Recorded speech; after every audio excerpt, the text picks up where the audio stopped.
Hello दोस्तों, स्वागत है आज हमारे चैनल नॉलेज हब में।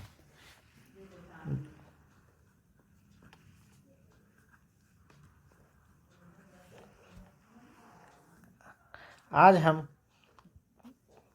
गणित सब्जेक्ट की पढ़ाई की शुरुआत कर रहे हैं। गणित में जैसा कि आपको मालूम होगा कि संख्याओं का खेल खेला जाता है। गणित का इंग्लिश होता है मैथमेटिक्स। मैं हिंदी के साथ साथ इंग्लिश भी बता दे रहा हूँ ताकि आपको भविष्य में किसी तरह की कोई परेशानी ना हो। तो गणित जैसा कि आपको मालूम है संख्याओं का खेल है। तो गणित को समझने के लिए संख्याओं को जानना ज़रूरी है। तो दोस्तों, मैं आज सबसे पहले संख्या के बारे में बताना चाहता हूँ। संख्या के अनेक प्रकार होते हैं, जिनमें से सबसे इम्पोर्टेंट प्रकार प्राकृतिक संख्याएं होती हैं। प्राकृतिक संख्या इंग्लिश में कहा जाता है नेचुरल नंबर। हम आम जिंदगी में जो संख्या यूज करते हैं गिनती के रूप में, उसे ही प्राकृतिक संख्या कहते हैं।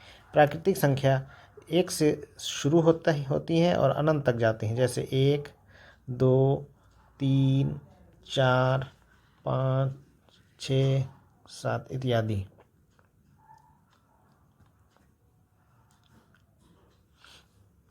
यहाँ पर दो अवधारणाएं भी हैं, जिसे पूर्ववर्ती और परवर्ती कहा जाता है। परवर्ती का इंग्लिश होता है सक्सेसर। पूर्ववर्ती का इंग्लिश होता है प्रीडिसेसर।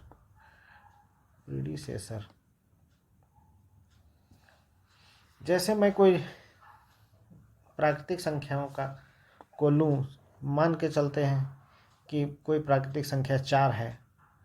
4 एक प्राकृतिक संख्या है। तो 4 के पहले वाली जो संख्या होगी उसे हम 4 का पूर्ववर्ती कहेंगे। 4 का पूर्ववर्ती हो जाएगा 4 के पहले वाली संख्या 3। इसी तरह 4 का परवर्ती जो होगा 4 के जस्ट आगे वाली संख्या होगी। 4 के जस्ट आगे जो संख्या है 5। ठीक है। इस तरह आपको प्राकृतिक संख्या पूर्ववर्ती परवर्ती की समझ हो गई होगी। अब मैं आपको पूर्ण संख्या के बारे में बताना चाहता हूँ। पूर्ण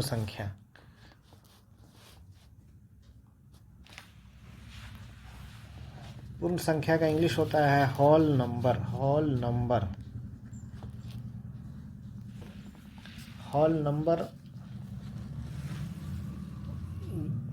प्राकृतिक संख्या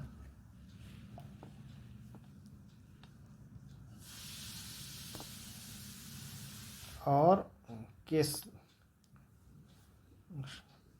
के साथ शून्य से स्टार्ट किया जाए। प्राकृतिक संख्या के साथ शून्य को मिलाकर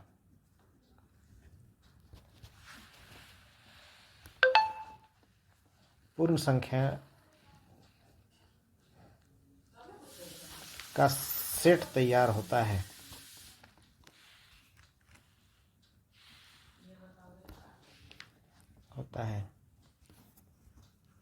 जैसे 0, 1, 2, 3, 4, 5, 6 अनंत तक।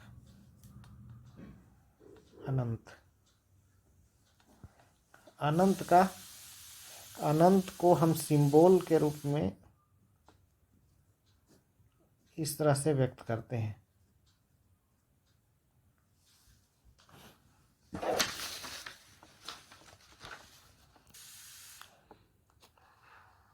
संख्या रेखा।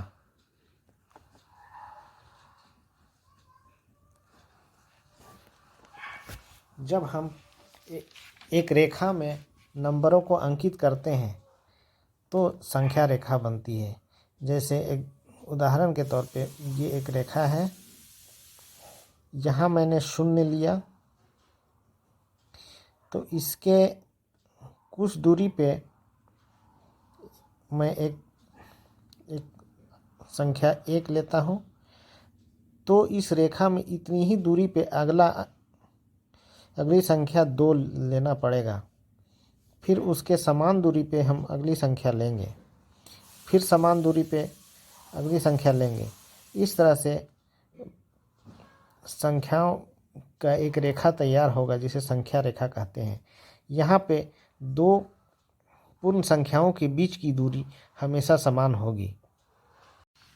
अब आइए जानते हैं अभाज्य संख्या के बारे में। अभाज्य संख्या। अभाज्य संख्या का इंग्लिश होता है प्राइम नंबर। Prime number. जो संख्या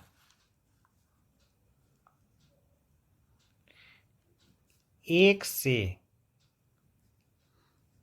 और स्वयं से भाग जाती है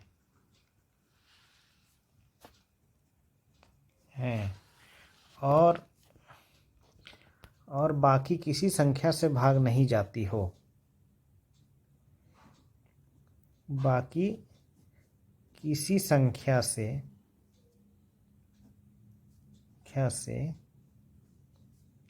भाग नहीं जाती हो,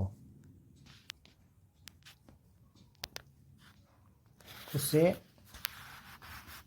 अभाज्य संख्या कहते हैं।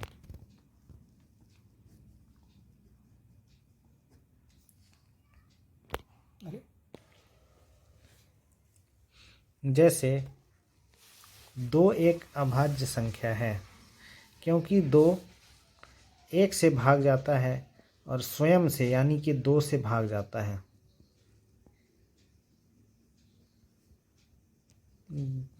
है, बाकी किसी से नहीं।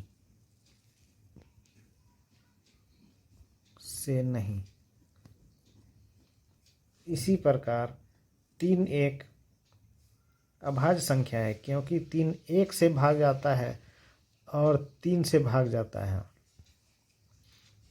बाकी किसी संख्या से नहीं। लेकिन 4 एक अभाज्य संख्या नहीं है। क्यों?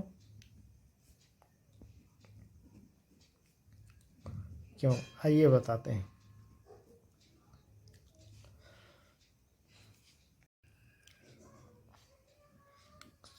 4 1 से भी भाग जाता है, 4 से भाग जाता ही है, लेकिन इसी बीच वो 2 से भी भाग जाता है। 1 4 के साथ 2 से भी भाग जाता है।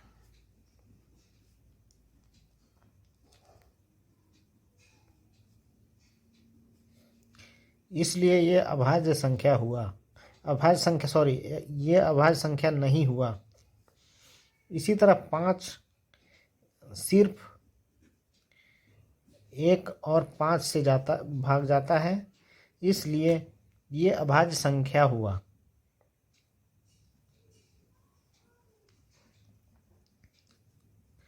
आइए 6 को देखते हैं। 6 1 से जाता है, 2 से भी जाता है, 3 से भी जाता है और 6 से जाता है। इस तरह ये अभाज्य संख्या नहीं है। आइए 7 को देखते हैं।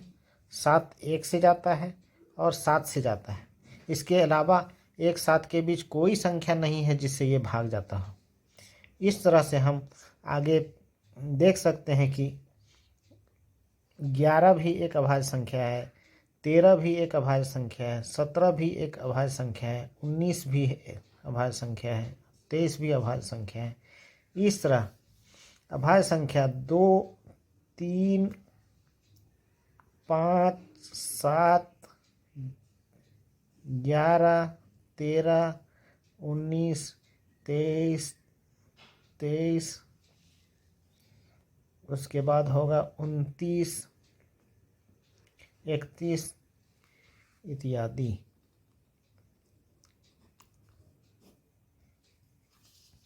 अब आइए जानते हैं हम सम संख्या के बारे में। सम संख्या, इसे इवन नंबर्स कहा जाता है अंग्रेजी में। इवन नंबर्स,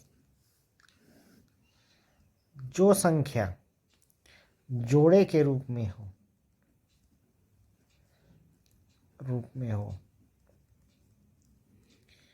यानी ये दो से भाग जाता हो,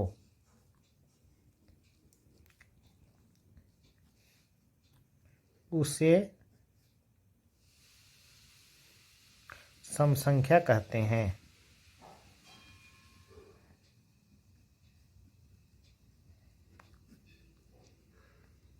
आइए देखते हैं। 2, 4, 6, 8, 10, 12 ये सभी संख्याएं सम संख्या हैं क्योंकि ये 2 से भाग जाती हैं। अब आइए जानते हैं विषम संख्या के बारे में। विषम संख्या, विषम संख्या का इंग्लिश होता है ओड नंबर्स। जो संख्या जोड़े के रूप में न हो,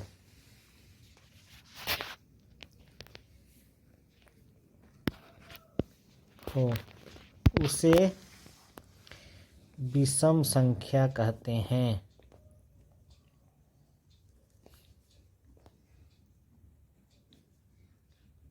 जैसे 1,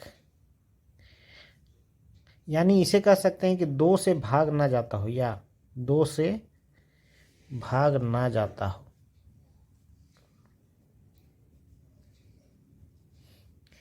1, 3, 5, 7, 9, 11 ये सब संख्याएं जोड़े के रूप में नहीं हैं और ये 2 से भाग भी नहीं जाती हैं, इसलिए ये संख्याएं विषम संख्याएं कहलाती हैं।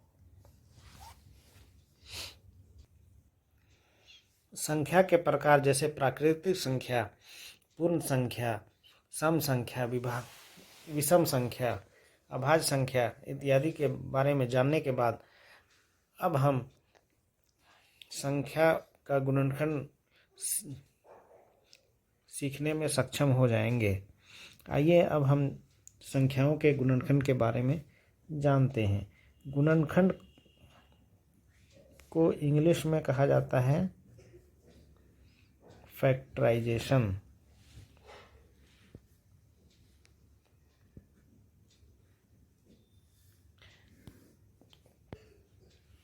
किसी संख्या को गुना के रूप में तोड़ना। गुणनखंड, खंड मीन्स तोड़ना। संख्या को उसकी छोटी संख्याओं के गुना के रूप में तोड़ना, उसे ही गुणनखंड कहा जाता है। जैसे आइए एग्जाम्पल के तौर पे मुझे 4 का गुणनखंड निकालना है। 4 का गुणनखंड, तो इसका सबसे अच्छा तरीका है कि 4 लिखें, 4 के सामने में इस तरह का लाइन दे दें और 4 के बाद जो विभाज्य संख्याएं हैं उससे उसको भाग दें। सबसे छोटी विभाज्य संख्या से सबसे पहले भाग दें, फिर दोबारा उसी विभाज्य संख्या से करें, भाग देने की कोशिश करें। अगर वो भाग हो जब तक होते रहे तो उसी संख्या से भाग दें, और अगर भाग होना बंद हो जाए तो अगली विभाज्य संख्या से उसे भाग देने की चेष्टा करें। ऐसा करते करते आप उस संख्या का गुणनखंड प्राप्त कर लेंगे। जैसे मैं इसे 2 से भाग देता हूँ, तो 2 से भाग देने पे यह भाग हो जाएगा। जो भागफल होगा मैं उसे नीचे लिखूँगा। 2 दूनी 4 होता है, तो मैं 2 जो भागफल प्राप्त हो रहा है इसे मैं नीचे लिखूँगा। फिर मैं ये लाइन आगे बढ़ाऊँगा और मैं फिर से देखूँगा कि 2 से क्या ये भाग जाता है। मैं देख रहा हूँ कि ये भी 2 से भाग जाता है, तो 2 1 का 2, यहाँ मैं 1 लिख दूँगा। इस तरह 4 का गुणनखंड 4 बराबर 2 गुना 2 गुना 1 लिखा जा सकता है। आइए इसी तरह मैं एक और एग्जाम्पल के तौर पे समझाता हूँ। मान के चलिए मुझे 48 का गुणनखंड निकालना है। 48 का, तो मैं यहाँ पे 48 लिखूँगा। 48 लिखने के बाद मैं लाइन खींचूँगा। लाइन खींचने के बाद मैं 2 से भाग दूँगा और जो भागफल प्राप्त होगा मैं उसे यहाँ पे लिखूँगा 2। 2 दूनी 4, 2 चौके 8, 24 हो गया। दोबारा मैं 2 से ही भाग देने की कोशिश करूँगा। अगर भाग नहीं जाएगा तब मैं आगे की विभाज्य संख्या से प्रयास करूँगा। मैं देख पा रहा हूँ कि यह 2 से भाग जाएगा। 2 1 का 2, 2 दूनी 4, इस तरह भागफल को मैं यहाँ पे लिखा हूँ। फिर से मैं भाग देना चाहता हूँ, भाग देने का प्रयास कर रहा हूँ 2 से। अगर भाग जाएगा तो मैं दूंगा, अदरवाइज मैं आगे बढ़ूँगा और अगली अभाज्य संख्या से कोशिश करूँगा। 2 से भाग देने पर देख रहा हूँ कि ये दोबारा भाग जा रहा है। 2 छक 12। फिर से मैं 2 से भाग देने का प्रयास कर रहा हूँ। 2 से भाग दे रहा हूँ तो मैं देख पा रहा हूँ तो कि वो 3 आ गया। 3 एक अभाज्य संख्या है, सॉरी 3 एक अभाज्य संख्या है, इसलिए अब अभाज्य संख्या को दोबारा भाग जाने की आवश्यकता नहीं है। इस तरह से मैं देख पा रहा हूँ कि 48 का गुणनखंड 2 गुना 2 गुना 2 गुना 2 गुना 3 प्राप्त हुआ। इसी तरह एक अन्य उदाहरण देखता हूँ। 45 का मैं गुणनखंड करता हूँ। 45 मैं यहाँ पे 45 लिख रहा हूँ और 45 को मैं पहली अभाज्य संख्या, सबसे छोटी अभाज्य संख्या 2 से भाग देता हूँ। तो मैं देखता हूँ कि यह 2 से भाग नहीं जा रहा है, इसलिए मैं आगे की अभाज्य संख्या 3 लेता हूँ और भाग दे के देखता हूँ। तो मैं देख पा रहा हूँ कि ये 45 3 से पूर्ण विभाजित हो जाएगा, इसलिए मैं इसको भाग देता हूँ और नीचे मैं भागफल लिखता हूँ और यहाँ पे जिस संख्या से भाग दे रहा हूँ उसे लिखता हूँ 3। 3 एका 3, यहाँ पे 1 बचा, 1 15, 3 बचे 15। फिर से मैं 3 से भाग देने का प्रयास करूँगा, तो मैं देख पा रहा हूँ कि ये भाग जा रहा है। 3 बचे 15। अब चूँकि 5 एक अभाज्य संख्या है, इसलिए मैं इसको भाग देने का प्रोसेस बंद कर देता हूँ और ये मेरा गुणनखंड प्राप्त हो जाता है। यानी 45 का गुणनखंड 3 गुना 3 गुना 5 हुआ। अब मैं एक और एग्जाम्पल लेता हूँ 68, और मैं प्रयास करता हूँ इसके गुणनखंड निकालने का। 68 मैं लिखूँगा यहाँ पे और मैं सबसे पहले 2 से भाग देने का प्रयास करता हूँ। 2 से भाग देता हूँ तो देखता हूँ कि ये विभाज्य है, तो मैं भागफल यहाँ पे लिखता हूँ 2 तिया 6, 2 चौके 8। फिर मैं दोबारा 2 से भाग देता हूँ तो देख पाता हूँ कि 34 भी 2 से भाग जाएगा। 2 एका 2, 2 सते 14। 17 एक अभाज्य संख्या है, क्योंकि यह 1 और 17 के अलावा किसी से भाग नहीं जाता है, इस तरह मैं भाग देने का जो प्रोसेस है उसे बंद करता हूँ और मुझे गुणनखंड प्राप्त हो गया है। 2 गुना 2 गुना 17। इस तरह आप गुणनखंड के बारे में मूलभूत समझ अपने दिमाग में बैठा चुके होंगे। अब मैं आपको गुणज के बारे में बात बताऊंगा। गुणज को इंग्लिश में बोलते हैं फैक्टर। किसी संख्या का गुणज उसका मल्टीप्लिकेशन होता है, उससे भाग देने वाली संख्याएं होती हैं, भाग जाने वाली संख्याएं होती हैं। जैसे उदाहरण के तौर पे 3 का गुणज, तो जितनी संख्याएं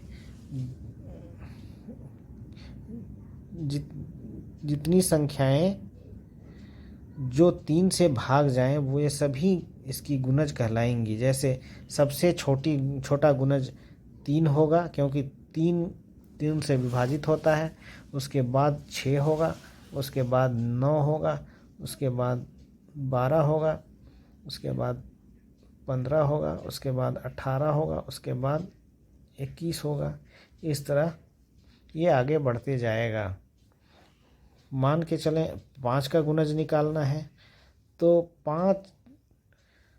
5 जिस संख्या को, जितनी संख्याएं इस संसार में हैं जिसको 5 विभाजित कर दे, वे सभी इसकी गुणज कहलाएंगी। जैसे 5, 10, 15, 20, 25, 30 इत्यादि।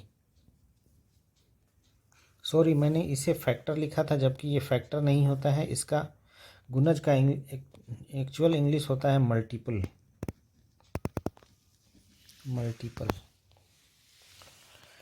अब आइए हम सार्वगुणनखंड के बारे में जानते हैं। सार्वगुणनखंड,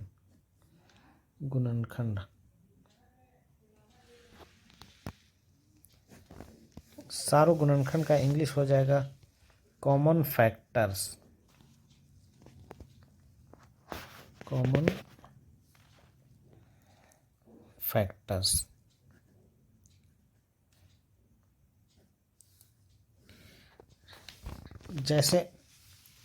जैसा कि कॉमन से स्पष्ट है कि इसमें अगर 2 या 3 संख्याएं जो भी हैं, एक से अधिक संख्याएं दी रहेंगी, उनका अलग अलग फैक्टर्स निकाला जाएगा और उन सभी संख्याओं में जो कॉमन फैक्टर्स निकलेंगे उसे ही हम कॉमन फैक्टर्स बोलेंगे। जो जैसे एग्जाम्पल के तौर पे 3, 15 और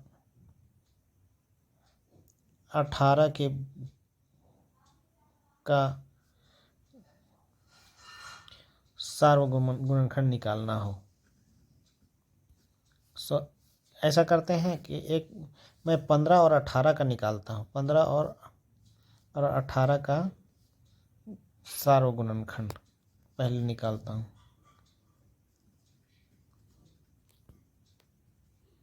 गुणनखंड तो सबसे पहले मैं 15 का फैक्टराइज करूँगा। 15 को 2 से भाग देने पे नहीं जाता है, इसलिए मैं इसे 3 से भाग दूंगा और भागफल 5 प्राप्त होगा। इस तरह 15 का फैक्टराइजेशन 3 गुना 5 हो गया। इस तरह 18 को मैं 2 से भाग देता हूँ तो देखता हूँ कि ये जाएगा भाग, तो 2 9 18, 9 यहाँ पे लिखूँगा और फिर मैं ये 2 से प्रयास करता हूँ तो देखता हूँ कि ये 2 से नहीं भाग जाएगा, तो इसलिए मैं इसे 3 से भाग देता हूँ। 3 से भाग देने पे 3 भागफल प्राप्त होता है जो अभाज्य है। इस तरह मुझे 18 का भी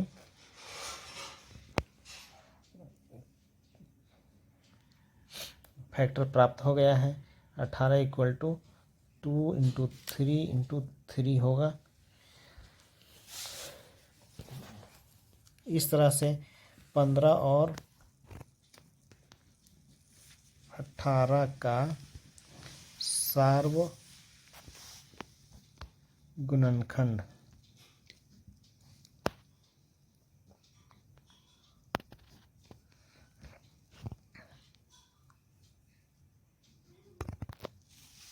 मुझे 3 प्राप्त हुआ। एक दूसरे उदाहरण से समझता हूँ। 20 और 40 का कॉमन फैक्टर निकालना हो, यानी कि सार्वगुणनखंड। तो सबसे पहले मैं 20 को फैक्टराइज करूँगा। तो मैं सबसे पहले 2 से भाग देता हूँ, 2 दहाई 20। फिर मैं 2 से प्रयास करता हूँ, 2 से भाग जाएगा, 2 पचे 10 और 5 एक विभाज्य है। इस तरह से मैं फिर 40 को फैक्टराइज करता हूँ, 2 से भाग देता हूँ तो यहाँ 20 हासिल होगा। फिर मैं 2 से भाग दूंगा तो फिर जाएगा वो 10 हासिल होगा। फिर मैं 2 से भाग दूंगा तो फिर जाएगा और 5 हासिल होगा।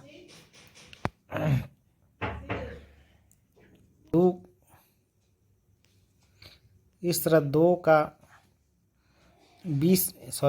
20 का गुणनखंड हो जाएगा 2 गुना 2 गुना 5, और 40 का गुणनखंड हो जाएगा 2 गुना 2 गुना 2 गुना 5।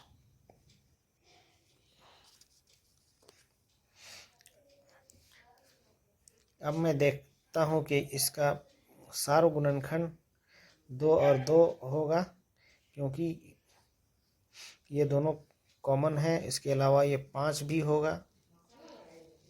इस तरह 20 और 40 का सार्वगुणनखंड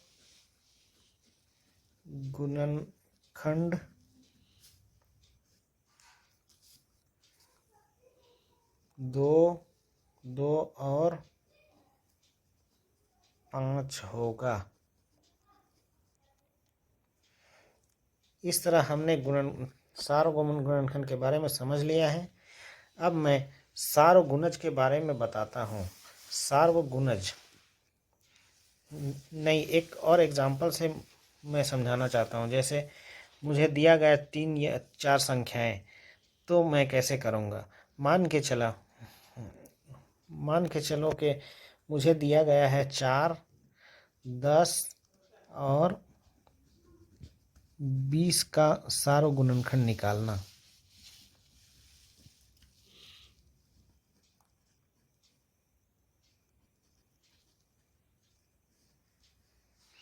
तो आइए सब तीनों का फैक्टराइजेशन करते हैं। 4 का होगा 2 गुना 2, 10 का हो जाएगा 2 गुना 5, 20 का हो जाएगा 2, यहाँ पे भागफल 10 हुआ, फिर 2 से भाग दूंगा तो 5। तो इस तरह हो जाएगा 4 इक्वल टू 2 इंटू 2 और 10 इक्वल टू 2 गुना 5 और 20 इक्वल टू 2 गुना 2 गुना 5। यहाँ पे मैं देख रहा हूँ कि इन तीनों में जो कॉमन है, यानी यहाँ भी 2 है, यहाँ भी 2 है, यहाँ भी 2 है। इसके अलावा तीनों में ये 2 भी नहीं है और 5 भी नहीं है। तो इसलिए 4, 10 और 20 का कॉमन फैक्टर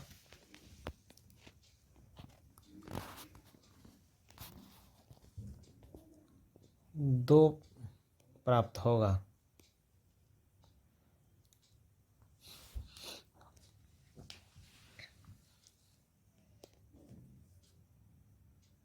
ये जानते हैं गुणज के बारे में।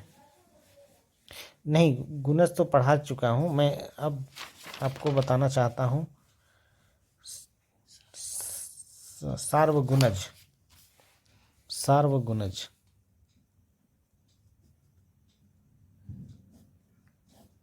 गुणज कॉमन मल्टीपल।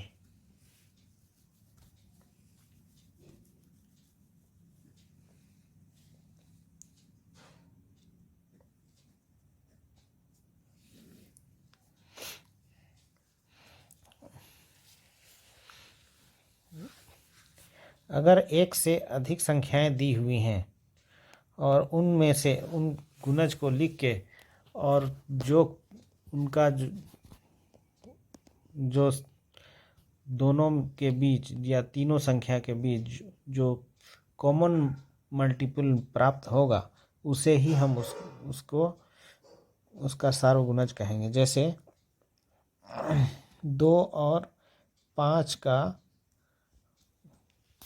सार्वगुणज निकालना हो गुणज, तो मैं इसका सबसे पहले 2 का गुणज लिखूंगा, गुणज 2 होगा, 4 होगा, 6 होगा, 8, 10, 12, 14, 16, 18, इस तरह से अनेक संख्याएं होंगी। और इसी तरह 5 का गुणज 5 होगा, 10 होगा, 15 होगा, 20 होगा, 25 होगा, 30 होगा, 35 होगा, इस तरह से अनेक संख्याएं होंगी। अब इनमें से जो कॉमन संख्या होगी उसे ही हम कॉमन मल्टीपल या सार्वगुणज कहेंगे। जैसे 10 और 10 दोनों में है, 20 इन दोनों के बीच होगा। तो इस तरह 2 और 5 का गुणज